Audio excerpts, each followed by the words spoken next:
வணக்கம். இந்த பாட்காஸ்ட்டில் மார்கன் ஹவுசல் எழுதின த சைக்காலஜி ஆஃப் மணி புத்தகத்தோட 10வது சாப்டர் என்னன்னு சொல்லி பார்க்கலாம்.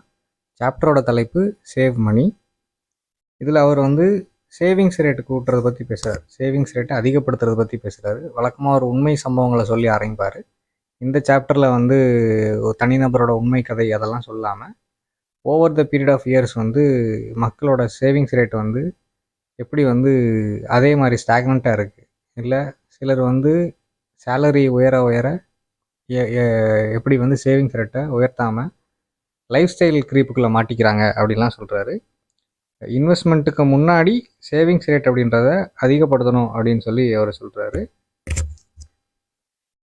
சேவிங்ஸ் ரேட்டுங்கிறது ஒவ்வொரு தனிநபருக்கும் மாறுபடும் சொல்கிறார். ஒவ்வொரு தனிநபரும் அவங்களோட தேவை என்ன, தற்போதைய தேவை என்ன, எதிர்கால தேவை என்ன அப்படின்றது அவங்களுக்கு தெரியும். அதுக்கேற்ற மாதிரி அவங்க அந்த சேவிங்ஸ் ரேட்டை அதிகரிச்சுக்கிடணும் அப்படின்னு சொல்லி சொல்கிறாரு. இந்த இடத்துல லைஃப் ஸ்டைல் க்ரீப் பற்றி அவர் பேசுகிறார். லைஃப் ஸ்டைல் க்ரீப் அப்படின்னா ஒருத்தரோட சம்பளம் உயர உயர அதுக்கேற்ற மாதிரி அவர் பயன்படுத்தும் பொருட்களை மாற்றிக்கிறது. அது செல்ஃபோன்லேருந்து, வண்டியிலேருந்து, உடைகள்லேருந்து, வாட்சு, எல்லாத்தையுமே. உங்கள் வருமானம் உயரும்போது நீங்கள் காலில் அணிகிற சாக்ஸ் ஒரு சாதாரண பிராண்ட் வாங்கியிருந்துருப்பீங்க. சம்பளம் உயர்ந்தோன்னே ஜாக்கி சாக்ஸுக்கு மாறிடுவீங்க. ஒரு ஆண்ட்ராய்ட் ஃபோன் யூஸ் பண்ணியிருந்துருப்பீங்க, ஒரு ஐஃபோனுக்கு மாறிடுவீங்க. ஒரு ஸ்ப்ளெண்டர் பைக் வச்சுருந்துருப்பீங்க, ஒரு என்ஃபீல்டோ இல்லை R15 பைக்கோ வாங்கிட்டீங்க அப்படின்னா உங்கள் சம்பளம் உயர்ந்ததை ஆஃப்செட் பண்ணுற மாதிரி நீங்கள் பொருளை வாங்கிட்டீங்க. அப்போ உங்களோட சேவிங்ஸ் கூடாது, இஎம்ஐ வேணால் கூடும். இஎம்ஐயில் வாங்குறீங்கன்னா அப்போ நீங்கள் இஎம்ஐ அதிகமாக கட்டுற மாதிரி ஆகிடும். இப்போ ஐஃபோன் விற்கிற கடைகள் எப்படி மார்க்கெட் பண்ணுறாங்க அப்படின்னா, நீங்கள் இன்றைக்கி ஒரு மாடல் லான்ச் பண்ணுறாங்க, ஐஃபோன் 15 இன்றைக்கி லான்ச் பண்ணுறாங்க அப்படின்னா, நீங்கள் அதை வாங்கிட்டீங்க, அதை உங்கள்கிட்ட விற்கும்போது என்ன சொல்லுவாங்கன்னா, அடுத்த வருஷம் இதே டேட்டில் நீங்கள் அந்த ஃபோனை கொடுத்துட்டு 15 கொடுத்துட்டு அதுக்கு அடுத்த மாடலை வாங்கிக்கிடலாம், அதுக்கு எக்ஸ்ட்ரா 10,000 கொடுத்தா போதும்னு சொல்கிறாங்க.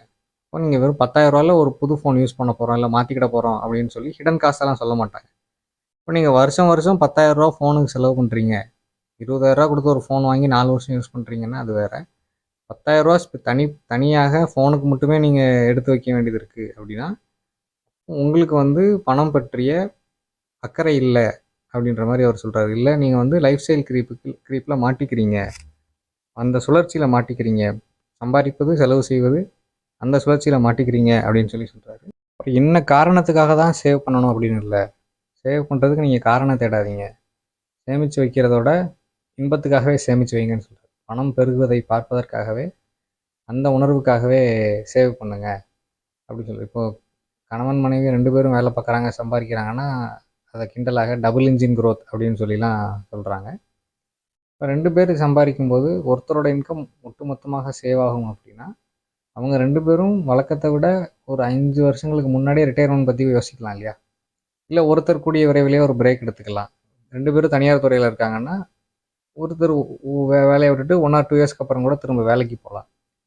பணம் கையில் அதிகம் வச்சுருப்பதோட முதல் பலன் என்ன அப்படின்னா ஃப்ளெக்சிபிலிட்டி ஆஃப் டைம். உங்களுக்கு நேரம் தேவை அப்படிங்கும்போது நீங்கள் தாராளமாக நேரத்தை எடுத்துக்கலாம், உங்களுக்கான நேரத்தை நீங்கள் உருவாக்கிக்கிடலாம் அப்படின்னு சொல்லி சொல்கிறாரு. டைம் இஸ் மணி அப்படின்னு சொல்லி சொல்லுவாங்க.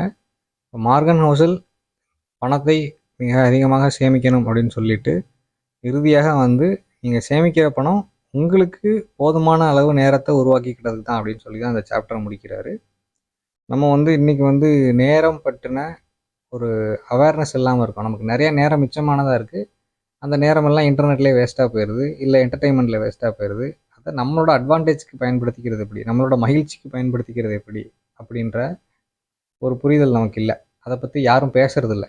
நீங்கள் ஃப்ரீயாக இருந்தீங்கன்னா ஐபிஎல் பாருங்கள், இல்லை ரம்மி விளையாடுங்க, 5 நிமிஷத்தில் உலகம் அழிய போகுது, ஆனாலும் ரம்மி விளையாடுங்கன்னு தமன்னா விளம்பரத்தெல்லாம் வர்றாங்க.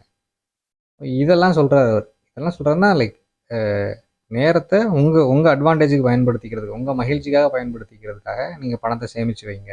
கையில் நிறைய பணம் இருக்கும்போது வேலை பறிபோவது பற்றியோ, இல்லை ஒரு வேலையிலேருந்து இன்னொரு வேலைக்கு போகும்போது இருக்கக்கூடிய கேப் பற்றியோ, இல்லை வரக்கூடிய எமர்ஜென்சி எக்ஸ்பென்சஸ் எதை பற்றியும் கவலை இல்லாமல் நிம்மதியாக இருக்கலாம். அந்த நிம்மதிக்காகவும் அந்த நேரத்துக்காகவும் நீங்கள் பணத்தை சேமித்து வைங்கன்னு சொல்லி இந்த சாப்டரில் சொல்கிறாரு.